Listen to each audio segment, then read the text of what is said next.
Hi, welcome to Route 66. We're day number 298. We're in the middle of the Gospel of Luke, Luke's Gospel of the life of Jesus Christ, that third Gospel, Matthew, Mark, Luke, John. And Luke is really good. For the next several days, actually, we're going to be doing just 2 chapters at a time, actually all the way until we get to the end of Luke. And so today we're going to be reading Luke chapter 9 and 10. And let me just give you a little bit of a summary of what you're going to be reading today.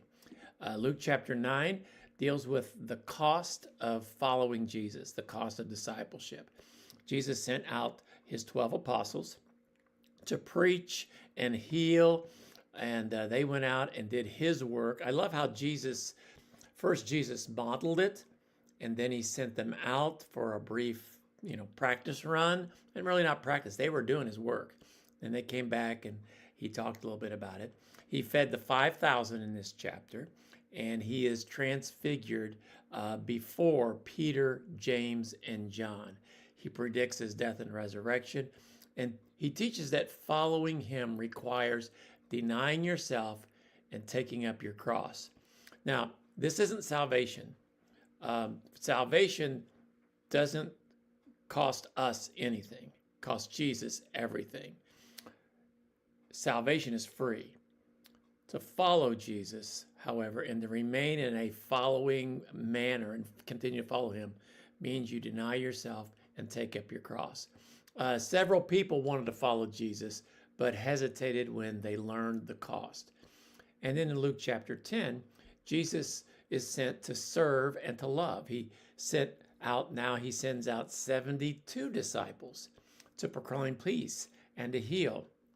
And he praises the Father for revealing the truth to these people, to the humble people. He teaches about the Good Samaritan, which is one of my earliest recollections of the teaching of Jesus when I was a little boy. He teaches what a real neighbor is, what it looks like to love your neighbor. The chapter closes with Mary sitting at Jesus' feet while Martha was distracted about her busyness. And it just kind of shows the two different kinds of people. And Jesus really encourages us to sit at his feet instead of being so busy for him. Busyness isn't a bad thing, but if it takes away from you sitting at Jesus' feet and learning about him, then it is a distraction. So some lessons from today's reading I think that are good. 1, true discipleship will cost you something. It may cost you comfort, and it may cost you a cross. But following Jesus means surrendering to some of the inconveniences that we have to go through. It is a commitment, so that's okay. The second lesson we find out is from the feeding of the 5,000. God provides when we give what little we have. The boy had 2 fishes and 5 loaves and 2 fishes, and God took care of it. God doesn't need anything, but he allows us to give what little we have, and then he expands it.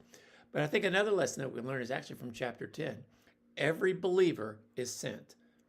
The harvest is plentiful, and all of us as believers are called to do some kind of labor in his world to bring people to himself.